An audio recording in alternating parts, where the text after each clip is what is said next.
Bonjour, ici Nathalie Piché, ostéopathe, coach en santé globale. Aujourd'hui, nous allons parler de quelques bases de méditation et de mindfulness. Donc, tout d'abord, lorsque je conseille à mes clients de faire de la méditation, souvent, ils sont un peu hésitants. On a beaucoup l'image des moines bouddhistes assis en lotus qui méditent pendant des heures. Mais on s'entend entre vous et moi que ce n'est plus possible. De nos jours, entre le travail, les enfants, la maison, la to-do list, trouver du temps pour s'entraîner, parfois on se perd. Donc, la méditation, ça peut être 15 minutes, ça peut être 10 minutes, 5 minutes, 2 minutes, le temps que vous voulez. Le plus intéressant, c'est de le faire de façon régulière.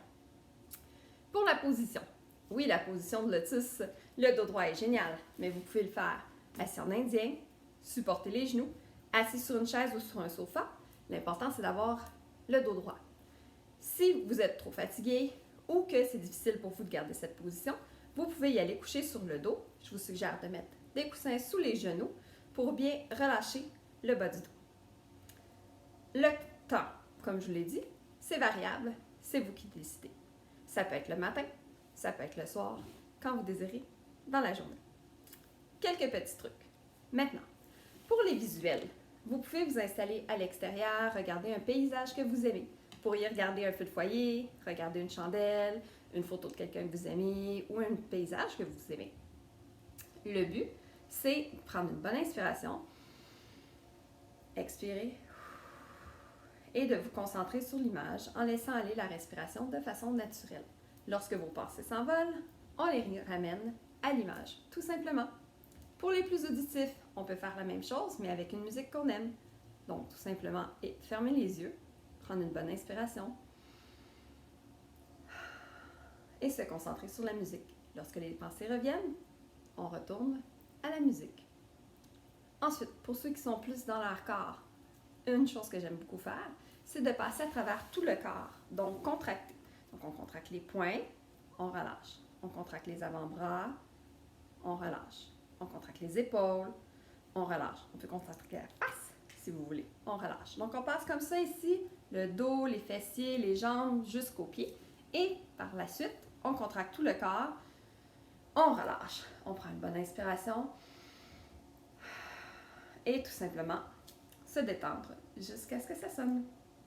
On peut aussi se concentrer tout simplement sur la respiration. Donc, à l'inspiration, on sent l'air qui entre dans le nez, la gorge, qui gonfle le thorax, qui gonfle l'abdomen.